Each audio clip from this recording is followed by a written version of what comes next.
Hello, good evening and welcome to the Spider's Web with me, your host, B. Hope you've all had a good week and that you enjoyed Tuesday's live stream and are all ready for part 2 in 48 hours. As I record my videos in advance, it hasn't even aired yet, but I'm excited that this will be the first time anyone has heard the theory and all the information that it contains. Right, on to this week's video, which is actually part 2 of last week's subject. So come with me and head back into Spooky Mysteries, Part 2.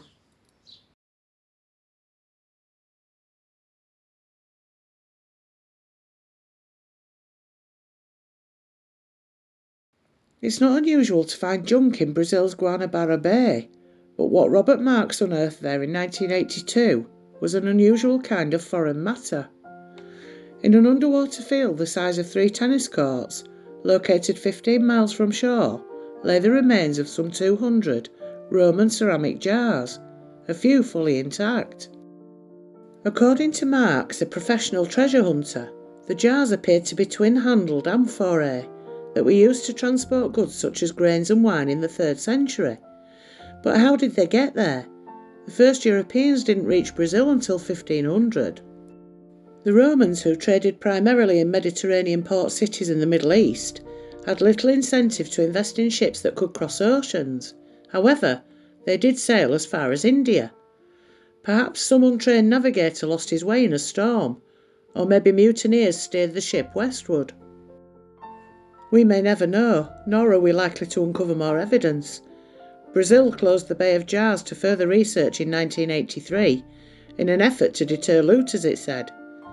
Marks claims the government didn't want the area explored, because finding Roman-era artefacts there would mean that, contrary to Brazil's official history, the Portuguese were not the first Europeans to reach the country.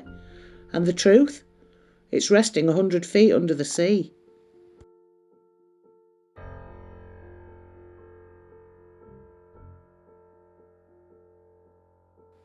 The Voynich manuscript is an approximately 250-page book, written in an entirely unknown language or writing system.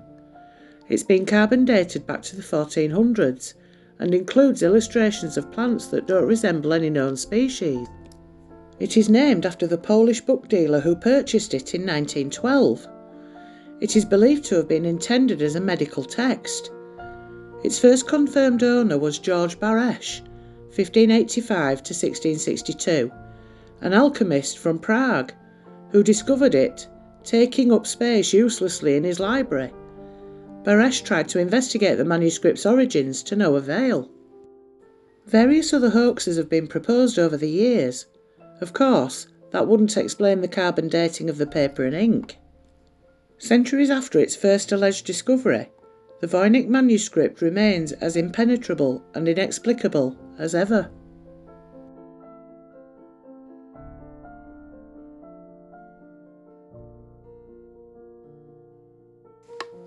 George Sodder was born in Tula, Sardinia in Italy in 1895, under the name Giorgio Soddu.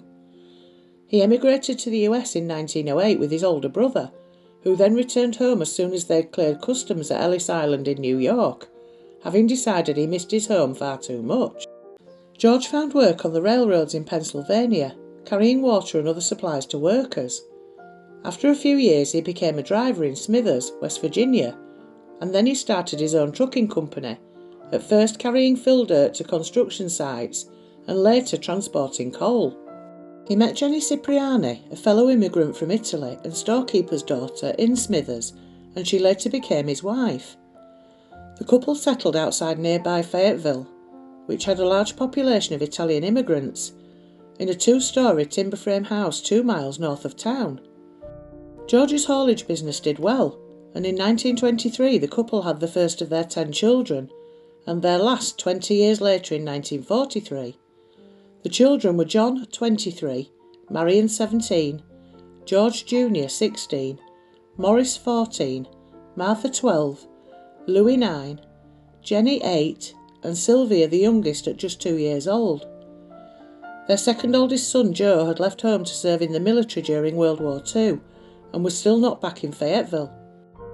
George had strong views about his homeland and expressed strong opposition to Italian fascist dictator Benito Mussolini.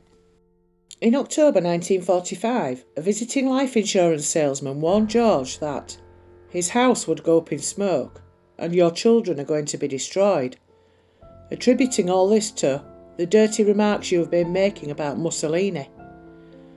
Another visitor to the house looking for work warned George that a pair of fuse boxes would cause a fire someday. George was surprised by the comment, since he had just had the house rewired when an electrical stove was installed, and the local electric company had certified it was safe. In the weeks before Christmas that year, George's older sons had also noticed a strange car parked along the main highway through the town, its occupants watching the younger Sodder children as they returned from school. The Sodders spent Christmas Eve 1945 together as a family, and at 10 p.m, Jenny told the children they could stay up a little later, as long as the two oldest boys who were still awake, Morris and Louis, remembered to put the cows in and feed the chickens before going to bed. George and the two oldest boys, John and George Jr., who had spent the day working with their father, were already asleep. After reminding the children of those remaining chores, Jenny took the toddler Sylvia upstairs with her and they went to bed together. Surprisingly, the telephone rang at 12:30 a.m. on Christmas Day, and Jenny was woken up and went downstairs to answer it. The caller was an unknown woman, asking for a name she was not familiar with the sound of laughter and clinking glasses in the background. Jenny told the caller she'd dialed the wrong number. Jenny hung up, thinking that the mysterious caller had a weird laugh. Investigators later located the woman who made the call, and she confirmed it had been a wrong number on her part. After the phone call, Jenny got up and checked the house, and noticed that the lights were still on downstairs, and the curtains were not drawn, two things the children normally dealt with when they stayed up later than their parents. Marion had fallen asleep on the living room couch, so Jenny assumed the other children who had stayed up later had gone back up to the attic where they slept. She closed the curtains, turned out the lights and returned to bed. At 1 a.m, Jenny was woken up once more by the sound of an object hitting the house's roof with a loud bang, then a rolling noise. After hearing nothing further, she went back to sleep, thinking it might just be a bird hitting the roof. At 1:30 a.m, she woke up yet again, smelling smoke. She found that the room George used for his office was on fire, around the telephone line and fuse box. She quickly woke up George Sr., and he woke his older children. George, Jenny, Marion, Sylvia, John and George Jr. escaped the burning house, but the younger children in the attic had not been able to get out. They tried to reach them, but the stairway was alight and impassable. John said in his first police interview after the fire that he went up to the attic to alert his brothers and sisters sleeping there, though he later changed his story to say that he only called up there and did not actually see them. George Sr. climbed up the wall of the house and broke open an attic window, cutting his arm in the process. He and his sons intended to use a ladder to the attic to rescue the other children, but it was not in its usual spot, resting against the house, and could not be found anywhere nearby. A water barrel full of water that could have been used to extinguish the fire was frozen solid. George then tried to pull both of the trucks he used in his business up to the house and used them to climb to the attic window, but neither of them would start, despite having worked perfectly during the previous day. For some reason the phone did not work, so Marion ran to a neighbour's house to call the fire department. A neighbour who saw the blaze made a call from a nearby tavern, but no operator responded. Exasperated, the neighbour drove into town and tracked down Fire Chief F.J. Morris, who initiated Fayetteville's phone tree system, whereby one firefighter phoned another, who phoned another. The fire department was only 2.5 miles away, but the crew didn't arrive while 8 a.m, by which point the Sodders' home had been more or less destroyed. The Sodders outside the house were forced to watch in despair as the house burned down during the next hour or two, with the remaining family inside. They assumed the other 5 children had died in the blaze.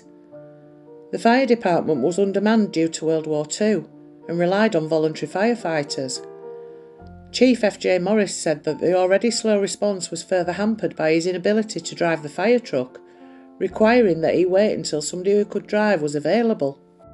The firefighters, one of whom was a brother of Jenny's, could do little but look through the ashes and dampen down the heat. By 10 a.m, Chief Morris told the Sodders that they had not found any bones, as might have been expected if the other children had been in the house as it burned. This search and investigation must have been limited at best. Nevertheless, Morris believed the 5 children unaccounted for had died in the fire, suggesting it had been hot enough to burn their bodies completely. A state police inspector combed the rubble and attributed the fire to faulty wiring. The family covered the basement with 5 feet of dirt, intending to preserve the site as a memorial, but the Sodders had begun to wonder if their children were still alive. The local coroner convened an inquest that concluded that the fire was an accident caused by faulty wiring. The jurors included the man who had threatened George with the message that his house would be burnt down and his children destroyed in retribution for his anti-Mussolini remarks. Death certificates for the 5 children were issued on December 30th, 1945. George and Jenny were too grief-stricken to attend the funeral on January 2nd, 1946, although their surviving children did.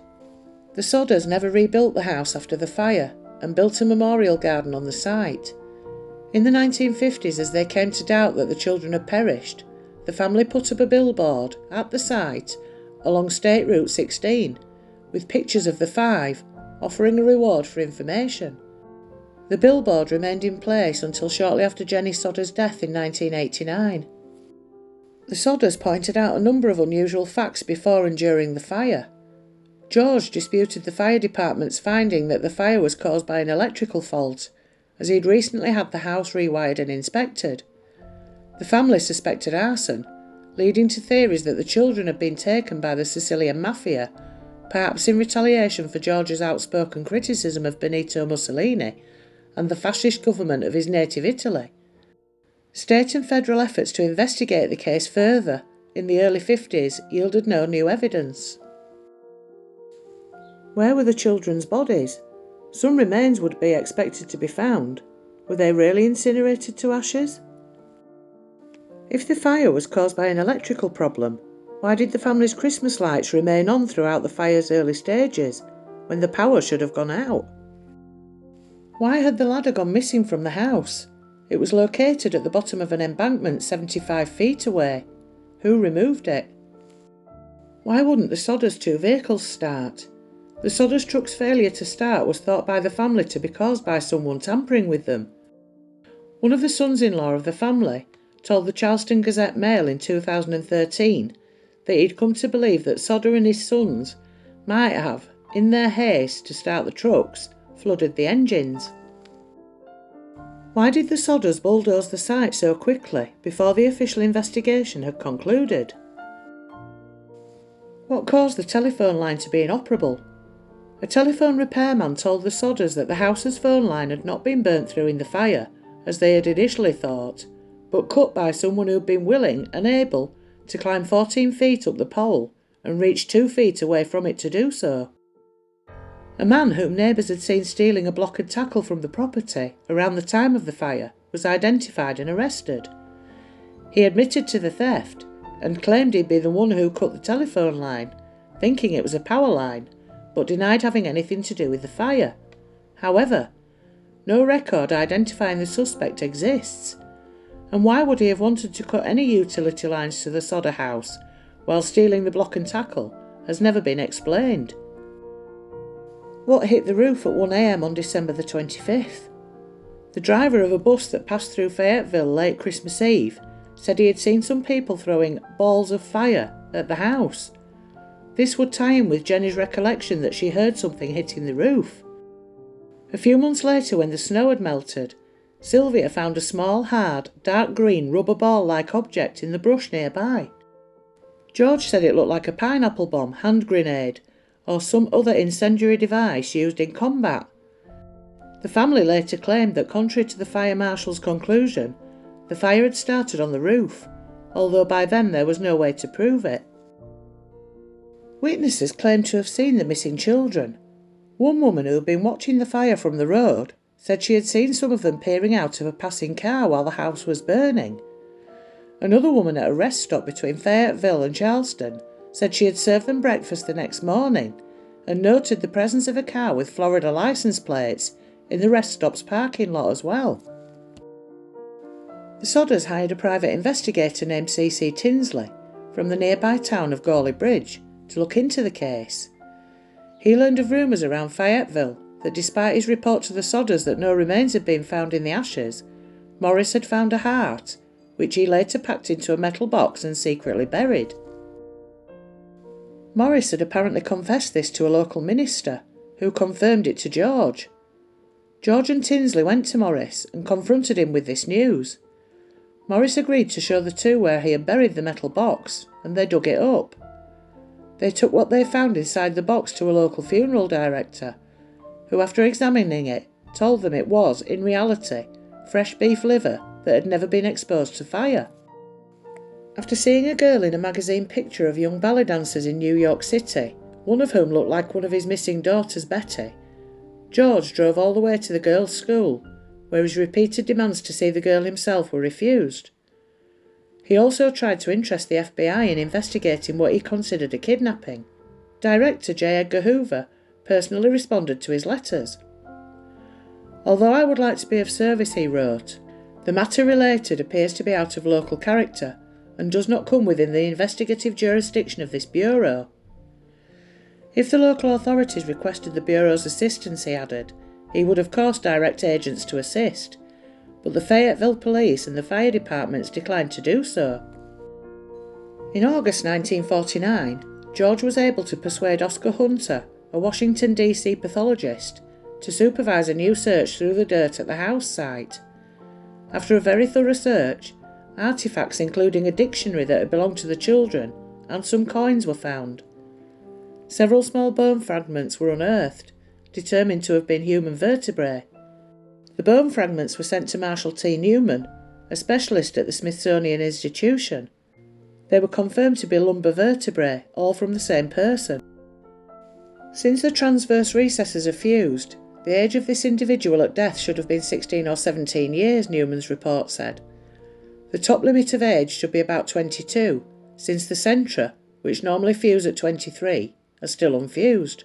Thus, given the age range, it was not very likely that these bones were from any of the 5 missing children, since the oldest, Morris, had been 14 at the time. Newman added that the bones showed no sign of exposure to flame. Further, he agreed that it was very strange that those bones were the only ones found, since a wood fire of such short duration should have left full skeletons of all the children behind. The report concluded that the vertebrae had, instead, most likely come from the dirt that George had bulldozed over the site. Later, Tinsley supposedly confirmed that the bone fragments had come from a cemetery in nearby Mount Hope, but could not explain why they had been taken from there or how they came to be at the fire site. The Smithsonian returned the bone fragments to George in September 1949, according to its records. Their current location is unknown. The West Virginia legislature held 2 hearings on the case in 1950. Afterward, Governor Oki L. Patterson and State Police Superintendent W. E. Burchett told the Sodders the case was hopeless and closed it at the state level. The FBI decided it had jurisdiction as a possible interstate kidnapping, but dropped the case after 2 years. With the end of the official efforts to resolve the case, the Sodders printed flyers up with pictures of the children, offering a $5,000, then a $10,000 reward for information that would have settled the case for even one of them. The family's efforts soon brought another reported sighting of the children after the fire. Ida Crutchfield, a woman who ran a Charleston hotel, claimed to have seen the children approximately a week afterward. "I do not remember the exact date," she said in a statement. "The children had come in around midnight with 2 men and 2 women, all of whom appeared to her to be of Italian extraction. When she attempted to speak with the children, one of the men looked at her in a hostile manner. He turned around and began talking rapidly in Italian. Immediately the whole party stopped talking to her. She recalled that they left the hotel early the next morning. Investigators today do not, however, consider her story credible, as she had only first seen photos of the children 2 years after the fire, 5 years before she came forward. George followed up leads in person, travelling to the areas from where tips had come from. A woman from St. Louis, Missouri, claimed Martha was being held in a convent there. A bar patron in Texas claimed to have overheard 2 other people making incriminating statements about a fire that happened on Christmas Eve in West Virginia some years before. None of those proved significant. When George heard later that a relative of Jenny's in Florida had children that looked similar to his, the relative had to prove the children were his own before George was satisfied. In 1967, George went to the Houston area to investigate another tip. A woman there had written to the family, saying that Louis had revealed his true identity to her one night, having had too much to drink. She believed that he and Morris were both living in Texas somewhere. However, George and his son-in-law, Grover Paxton, were unable to speak with her. Police there were able to help them find the 2 men she had indicated, but they denied being the missing sons. Paxton said years later that doubts about that denial lingered in George's mind for the rest of his life. In 1968, more than 20 years after the fire, Jenny went to get the mail and found an envelope addressed only to her. It was postmarked in Kentucky but had no return address. Inside was a photo of a man in his mid-20s. On its flip side, a cryptic handwritten note read, "Louis Sodder, I love brother Frankie. Little boys, A90132 or 35. She and George couldn't deny the resemblance to their Louis, who was 9 at the time of the fire. Beyond the obvious similarities, dark curly hair, dark brown eyes, they had the same straight, strong nose, the same upward tilt of the left eyebrow. Once again they hired a private detective and sent him to Kentucky. He never reported back to the Sodders, and they were unable to locate him afterwards. The picture, nonetheless, gave them hope. George admitted to the Charleston Gazette-Mail late the next year that the lack of information had been like hitting a rock wall. We can't go any further. He nevertheless vowed to continue. Time is running out for us, he admitted in another interview around that time, but we only want to know. If they did die in the fire, we want to be convinced. Otherwise, we want to know what happened to them. George Sodder died in 1969, and after his death, Jenny stayed in the family home, putting up fencing round it and adding additional rooms. For the rest of her life she wore black, in mourning, and tended the garden at the site of the former house. After her death in 1989, the family finally took the weathered, worn billboard down. The surviving Sodder children, joined by their own children, continued to publicise the case many decades after the fire. The theory prevailed that the Sicilian mafia was trying to extort money from George, and the children may have been taken by someone who knew about the planned arson and said they would be safe if they left the house. If the children had survived all those years and were aware that their parents and siblings had survived too, the family believes they may have avoided contact in order to keep them from harm.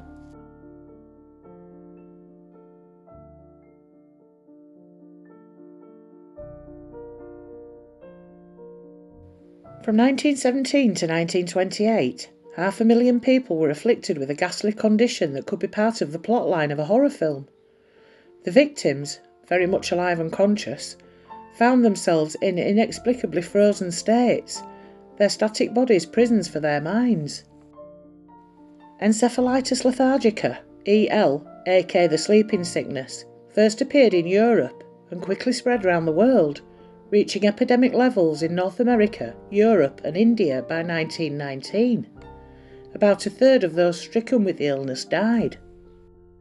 Of the survivors, nearly half eventually found themselves unable to physically interact with the world around them, all the while fully aware of their surroundings.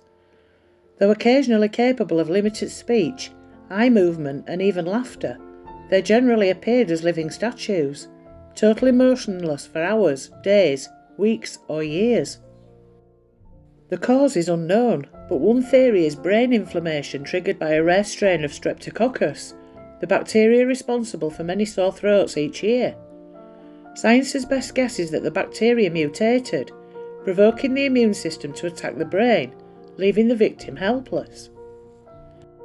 None of this explains why the illness disappeared, only to resurface sporadically, be it in Europe in the 1950s or in China 10 years ago, when a 12-year-old girl was hospitalised for 5 weeks with the disease. Many surviving patients of the 1915 to 1926 pandemic seemed to make a complete recovery and return to their normal lives. However, the majority of survivors subsequently developed neurological or psychiatric disorders, often after years or decades of seemingly perfect health.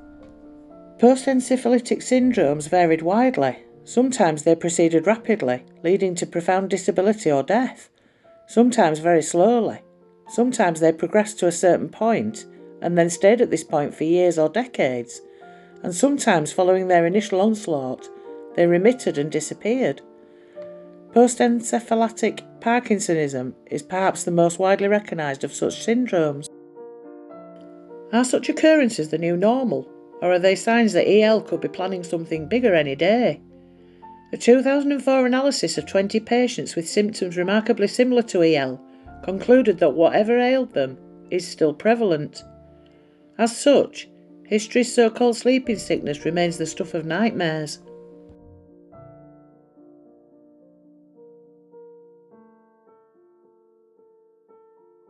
Our last mystery tonight took place on March the 8th, 2014, on a flight from Malaysia to China. A Boeing 777 carrying 239 passengers and crew members seemingly vanished into thin air. The multinational search effort, the largest in aviation history, has turned up a mere 20 pieces of debris from the aircraft. The Prime Minister of Malaysia has declined to comment, other than to say that the aircraft disappeared over the Indian Ocean. The lack of closure has engendered multiple theories, many of which are considered conspiracy theories, which, according to Harvard professor Cass Sunstein, are a natural product of horrific and disastrous situations, because such events make people angry, fearful and looking for a target. Theories include hijacking, capture by the United States, crew suicide, as it was reported that the pilot was having marital problems, a fire aboard the aircraft, vertical entry into the sea, a meteor strike, and even alien abduction. Regardless of the passage of 9 years and the expenditure of over $160 million scouring thousands of square miles of ocean, the disappearance of Malaysian Airlines Flight 370 and the 239 people aboard remains a mystery. And that brings us to a close for this week. Thank you so much for watching. As I was putting this together, one mystery after another kept popping up, so I'm going to make a part 3 because there's some really good ones to come. This is just a reminder for Tuesday.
So get your questions ready. Hope to see you there Tuesday.